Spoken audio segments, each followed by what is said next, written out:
네, 시간이 넘었네요. 안녕하십니까. 네, 2026년 1월 15일 목요일 새벽기도 하나님 앞에 올려드리겠습니다. 기도드립니다. 거룩하신 하나님, 감사와 찬양과 영광 올려드립니다. 오늘도 주님 안에서 복된 한 날 기도로 시작할 수 있게 하시오니 감사합니다. 주님, 저희들을 주의 성령으로 충만하게 하여 주셔서 주님께서 원하시는 대로 이끄시는 대로 살아갈 수 있도록 주님, 우리를 온전히 사로잡아 주시고 다스려 주시고 주님 기뻐하신 열매만 맺도록 도와주시옵소서. 감사하며 예수님 이름으로 기도합니다. 아멘. 자, 오늘은 1월 15일 목요일 성령의 충만을 받으라라는 두 번째 말씀, 에베소서 5장 18절 말씀 가지고 전하겠습니다.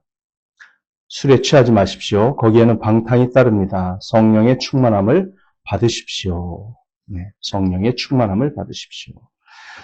자, 주님이 여기서 말씀하시는 것은 이것이 내가 너희 그리스도인들에게 요구하는 것, 명령이다라는 것입니다. 성령의 충만함을 받으라. 네, 명령입니다. 이것은 신자를 위한 명령입니다. 이것은 선택사항이 아니며 제한도 아닙니다. 하나님은 제한을 하신 적이 거의 없습니다. 하나님은 명령을 내리시고 사실을 말씀하시지 제한을 하지 않으십니다. 이것은 선택사항이 아니라 명령입니다. 많은 그리스도인들이 성령의 충만함을 받으라는 이 명령과 이 원칙에 전혀 헌신하지 않습니다. 그것을 알고 계시죠? 그리고 그 그리스도인들은 자신들이 성령으로 충만하지 않아도 괜찮은 것으로 착각을 하며 살아가고 있습니다. 성령으로 충만하지 않은 그리스도인이란 그들이 생각하기에는 아직 광신자가 되지 않은 자들, 네, 그런 뜻이거나 아니면 자신들이 도달하기에는 너무나 높고 먼 경지를 의미할 수 있습니다. 그래서 그들은 단지 성령의 충만함을 받는 것에 헌신하지 않을 뿐이지 자신들은 정상적인 그리스도인이라고 생각하며 살아갑니다. 그런 신자들이 의외로 많지요. 네. 그런 신자들이 하도 많다 보니까 이제 기독교 내에서는 이상한 현상이 하나 일어났습니다. 그리스도인들을 두 부류로 나누는 것입니다. 편의상 그렇게 나눌 수는 있겠습니다만 그게 정상은 아니죠. 한 부류는 성령으로 거듭나서 구원을 받았지만 성령으로 충만하지 않고도 그럭저럭 잘 살아가다가 결국에는 천국에 들어가는 그리스도인입니다. 또 한 부류는 성령으로 충만한 헌신된 그리스도인입니다. 이것을 다른 말로는 예수님을 따르는 팬과 예수님을 따르는 제자로 설명하기도 합니다. 그래서 팬입니까 제자입니까 이런 책도 있어요 요즘. 군중과 제자로 분류하기도 합니다. 어쨌든 죽으면 다 천국에 간다고 말을 하고 그렇게 믿습니다. 네, 틀린 것은 아니죠. 그런데 만약에 현재 기독교 내에서 그리스도인들을 편리상 그렇게 구분하는 것이 정상이라면 애초부터 예수님은 성령의 충만함을 받으라라는 명령을 주시지는 않았을 것입니다. 오히려 예수님은 이렇게 말씀하셨을 것 같아요. 성령의 충만함을 받는 것을 고려해라. 고려해라. 그것은 너무 좋은 것이다. 근데 그렇게 말하는 것은 제한이고 권유이지 명령은 아니죠. 그런데 많은 그리스도인들이 마치 성령의 충만함을 받으라는 이 말씀을 명령이 아니고 제한과 권유인 것처럼 생각하면서 살아갑니다. 그것은 매우 비정상적인 것입니다. 성령으로 충만하지 않은 것은 불순종입니다. 많은 그리스도인들이 생각하는 대로 성령의 충만함을 받는 것은 교회의 소수 리더들이나 장로, 목사, 선교사가 추구해야 할 목표이지 평범한 그리스도인들은 그렇게까지 할 필요는 없다는 생각. 그것은 매우 잘못되었습니다. 이것은 해도 되고 안 해도 되는 것이 아니라 우리가 반드시 순종해야 할 매일의 삶 속에서의 하나님의 명령입니다. 평생에 걸쳐 지속해야 할 필수적인 명령이고 위대한 축복에 대한 약속입니다. 위대한 축복의 약속입니다. 그러므로 성령 충만하지 않은 그리스도인들이여 회개하십시오. 불순종하고 있습니다. 성령으로 충만함을 받으라는 것은 성령으로 채우라, 성령으로 채워지도록 하라는 것과 같은 뜻입니다. 성령의 충만, 성령으로 채워짐이라는 것을 정확히 알기 위해서 성령에 대한 기본 지식부터 시작해 보겠습니다. 이걸 혼돈하면 또 성령 충만이 뭔지도 모르면서 그냥 느낌으로 알고 그걸 추구할 수가 있어요. 그건 정말 무식한 짓이죠. 자, 첫 번째 요점은요. 모든 그리스도인은 성령님을 소유하고 있다는 것입니다. 모든 그리스도인은 성령님을 소유하고 있어요. 어떤 그리스도인은 분명히 구원을 받았고 성령으로 거듭난 것이 확실한데도 스스로는 성령을 받은 적이 없다고 생각합니다. 자신이 성령을 모시고 사는지도 모르는 그리스도인들이 꽤 있습니다. 체험이 없어서가 아니라 성경 지식이 없어서 모르는 겁니다. 성경의 가르침은 모든 그리스도인은 믿는 순간부터 성령님을 소유하고 있다는 것입니다. 성령님을 받지 않은 그리스도인은 존재할 수 없습니다. 누군가가 하나님의 자녀가 되면 하나님은 그 사람 안에 그분의 영으로 거하시게 됩니다. 성령을 받지 않고도 그리스도인인 채 할 수는 있을지 모르지만 정말 그리스도인이라면 성령을 받지 않았을 리가 없습니다. 자, 성경의 증거를 보여드리겠습니다. 로마서 8장 9절입니다. 로마서 8장 9절. 그러나 하나님의 영이 여러분 안에 살아계시면 여러분은 육신 안에 있지 않고 성령 안에 있습니다. 누구든지 그리스도의 영이 없으면 그리스도의 사람이 아닙니다. 라고 말씀하셨어요. 자, 성경에서 육신 또는 육체라는 단어가 사용되는 대부분의 경우는요, 그리스도인이 아닌 구원받지 못한 사람들을 말할 때 사용됩니다. 좋은 예가 바로 앞절에 있는 로마서 8장 7절, 8절입니다. 육신에 속한 생각은 하나님께 품는 적대감입니다. 그것은 하나님의 법을 따르지 않으며 또 복종할 수도 없습니다. 육신의 매인 사람은 하나님을 기쁘게 해드릴 수 없습니다. 라고 말씀합니다. 자, 7절에 육신에 속한 생각을 하는 사람은 하나님께 대한 적대감을 가지고 있고 하나님의 법을 따르지 않습니다. 그것은 100% 불신자를 가리키지요. 그러므로 로마서 8장 9절에서 하나님의 영이 여러분 안에 살아계시면 여러분은 육신 안에 있지 않고 성령 안에 있습니다. 라고 하는 말은 성령을 받은 사람은 불신자가 아니라 그리스도인이라는 뜻입니다. 그리고 그 다음 문장에는 누구든지 그리스도의 영이 없으면 그리스도의 사람이 아닙니다. 라고 명시를 하고 있잖아요. 성령의 다스림을 온전히 받지 못하고 자신의 육신에 따라, 즉 죄성과 욕심에 따라서 행동하는 그리스도인, 즉 아직 성숙하지 못한 미숙한 그리스도인도 있을 수 있습니다. 그러나 육신적으로 행동하는 그리스도인이 있을지라도 여기서 그 육신 안에 있는 것과 육신에 속한 생각, 육신의 메인 사람이라는 표현은 대부분 믿지 않는 사람들의 특징을 말하는 것입니다. 자, 왜냐하면 성경에서 육신이라는 표현은 죄성이나 죄악된 욕심을 나타내거든요. 그들은 하나님과 원수가 되어 있고 하나님의 법에 복종하지 않고, 아니 하나님의 법에 복종할 수도 없고 하나님을 기쁘시게 할 수 없습니다. 자, 그러나 9절 여러분은 육신 안에 있지 않고 성령 안에 있습니다. 라는 이 표현에 의하면 그리스도인은 성령 안에 있고 육신에 있지 않습니다. 즉 그리스도인은 죄성에 따라서만 살지 않고 죄성이 주는 욕심에 사로잡혀서만 살지 않는다는 거죠. 아니, 정확하게는 그럴 수 없습니다. 성령님을 마음속에 모시고 살기 때문이죠. 자, 9절의 마지막을 보세요. 누구든지 그리스도의 영이 없으면 그리스도의 사람이 아닙니다. 라고 말씀합니다.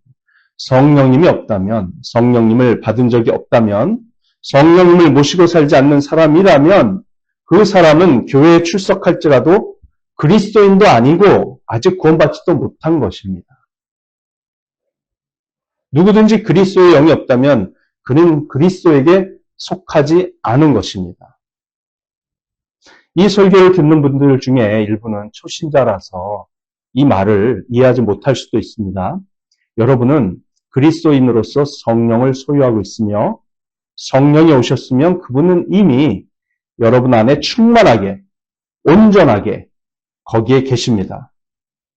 여러분은 성령님을 조금씩 받는 것이 아닙니다. 왜냐하면 성령님은 물질이 아니기 때문입니다. 우리가 하나님 당신의 영을 더 주세요라고 말할 필요도 없습니다. 더 이상 얻을 것이 없으며 그분은 단위별로 나누어서 우리에게 오시는 것이 아니라 한 분의 인격으로서 완전히 우리 안에 오셔서 계시는 것입니다. 그렇죠? 모든 그리스도인 신자는 성령을 소유하고 있습니다.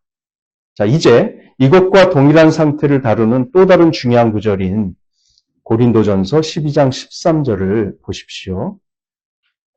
고린도전서 12장 13절.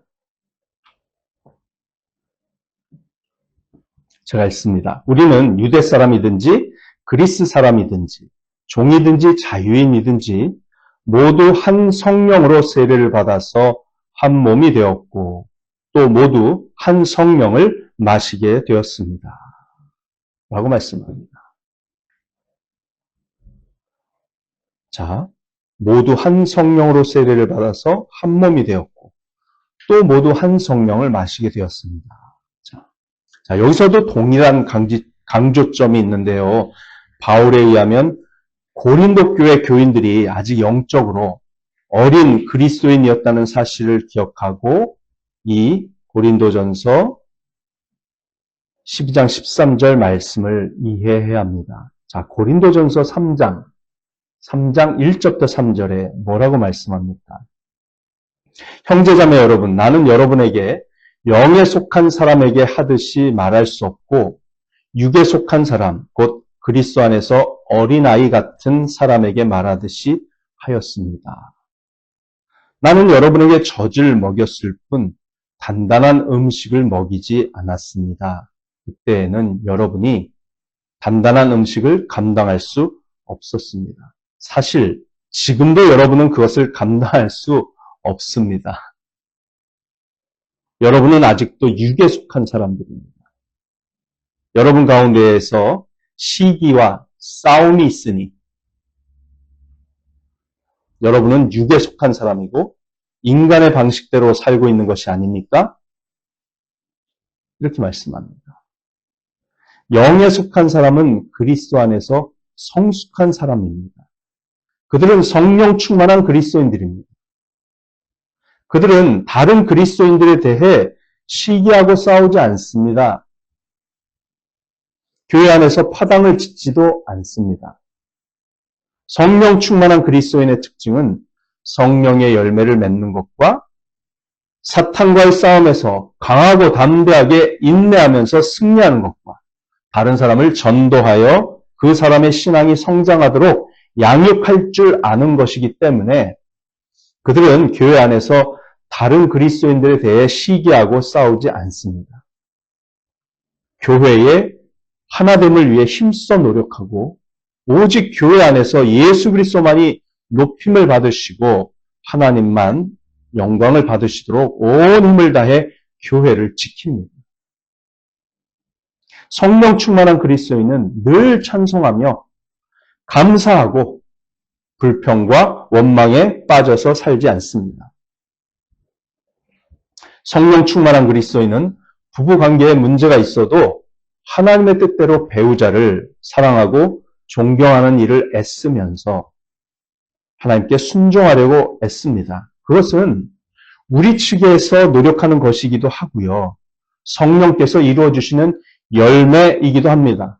중요한 것은 성령님께서 늘 주도권을 가지고 우리를 인도하신다는 것입니다.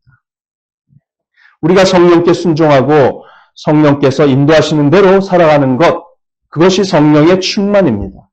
자, 갈라디아서 5장 16절이 말씀합니다. 갈라디아서 5장 16절.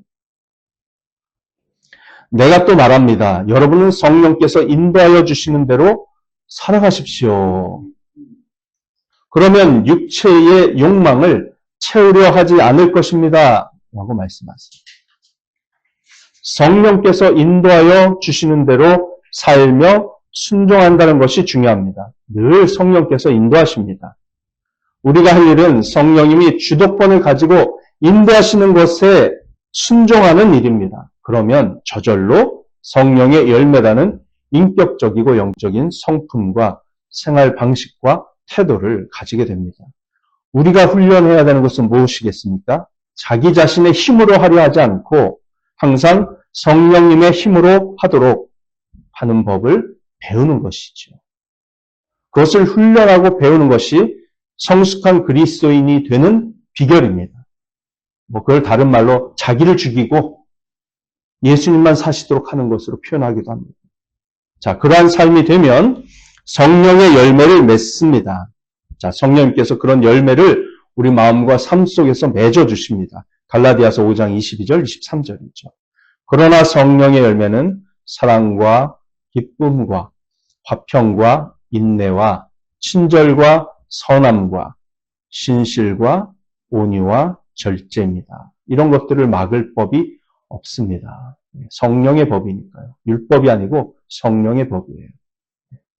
자, 그런데 고린도 교회 성도들은 대부분 영적으로 어린아이, 즉 미숙한 그리스도인들이었고 성령을 모시고 살고는 있지만 성령 충만하지는 않은 사람들이었습니다. 자, 성령의 체험은 많으나 성령의 열매를 제대로 맺고 있지 못하던 그리스도인들이었습니다. 그런데 고린도전서 12장 13절에서 그런 고린도 교회 신자들에게 뭐라고 말하고 있나요? 고린도전서 12장 13절. 우리는 유대 사람이든지 그리스 사람이든지 종이든지 자유인이든지 모두 한 성령으로 세례를 받아서 한 몸이 되었고 또 모두 한 성령을 마시게 되었습니다. 라고 말합니다. 그들은 많은 경우에 그리스도인이 아닌 것처럼 살았고요. 고린도 교회 예배에 참석하거나 그 성도들의 모임 속에 속한 사람들 중에서 일부는 전혀 그리스도인이 아니었고 단지 그리스도인인 것처럼 자신과 남을 속일 뿐이었다고 저는 확신합니다. 그러나 성경은 그 그리스도인인 척하는 가짜 그리스도인들 말고요. 진짜 그리스도인이고 성령을 받았긴 한데 영적으로 미숙한 고린도 교회 대다수의 신자들에 대해서 뭐라고 말합니까? 성경은. 죄를 여전히 많이 짓고 있는 사람들, 죄가 많은 그리스도인들에게도 모두 한 성령을 마시게 되었습니다. 라고 말합니다. 모든 그리스도인들은 모두 한 성령을 마시도록 하나님께서 만드셨습니다. 모든 신자는 성령을 받았으며 모든 신자는 그리스도의 몸 안에 속합니다. 왜냐하면 모든 그리스도인은 성령으로 세례를 받았기 때문이에요. 성령으로 세례를 받지 못한 사람은 그리스도의 몸에 속할 수 없습니다. 즉 구원을 받은 사람이 아닙니다. 누구든지 이미 예수님을 믿고 구원을 받았다면 성령을 모신 것이며 성령을 모신 것은 이미 성령으로 세례를 받은 것입니다. 구원을 받지 않고도 그리스도의 몸에 속할 방법은 없습니다. 그렇죠? 예수님을 믿지 않고도 그리스도의 몸에 속할 방법은 없습니다. 그러므로 성령의 세례를 받고 성령을 마셨다는 표현은 바로 예수님을 믿는 순간 우리에게 찾아오신 성령을 받아 마음에 모시고 있다는 뜻입니다. 자, 사랑하는 여러분, 성령의 세례는 체험이 아니에요. 성령의 세례는 눈에 띄는 체험이 아닐 수 있습니다. 때때로 여러분은 그것을 느끼지 못하고 그것이 일어나는 것을 모르고 경험할 수 없으며 그것이 일어날 때 육체적으로 아무 일도 일어나지 않는다는 것을 말씀드리겠습니다. 몇몇 사람들, 소수의 사람들은 성령을 받을 때, 성령 세례를 받을 때, 처음 예수님을 믿을 때부터 어떤 체험을 하는 사람들이 있어요. 예, 소수가 있습니다. 근데 그건 일반적이진 않아요. 자, 왜냐면요, 성령의 세례는 우리가 믿을 때 성령님께서 우리를 그리스도의 몸 안에 넣으시는 행위입니다. 자, 그것은 성령의 행위이지 우리의 행위가 아니에요. 우리는 단지 예수님을 믿고 성령을 받는 건데 그 성령님이 영적인 원리 속에서 우리를 그리스도의 몸 안에 넣어주시는 영적인 행위입니다. 그것은 신학적인 구원의 실체이고 체험이 아니라 하나님께서 성령을 통해 우리를 그리스도의 몸 안에 넣어주시는 행위입니다. 따라서 구원을 받으면 그리스도의 몸에 들어가게 되고 성령을 마시게 됩니다. 성령을 받지 않은 그리스도인은 없습니다. 황홀한 성령의 체험, 방언이라는 체험, 뜨거운 몸의 변화, 뭔가 눈에 보이고 뭔가 귀에 들리는 체험, 그런 것은 아무것도 필요 없고 상관도 없습니다. 단지 예수 그리스도를 믿은 우리 모두는 성령님을 소유하고 있습니다. 그리고 그 성령을 모신 순간부터 의미 있는 일이 시작되는 것입니다. 체험은 이제 그때부터 시작됩니다. 체험은. 그리스도인이 죄 가운데 살더라도 성령님은 여전히 거기에 계시다는 것을 아십니까? 네. 성령님은 여전히 그리스도인 안에 계시고 그들이 죄를 지을 때 근심하십니다. 그것이 성령의 체험의 시작입니다. 성령이 인격적으로 근심하니까 우리 영이 그걸 느끼지 않을 방법이 없잖아요. 에베소서 4장 30절부터 32절이 그것을 말하고 있습니다. 에베소서 4장 30절부터 32절.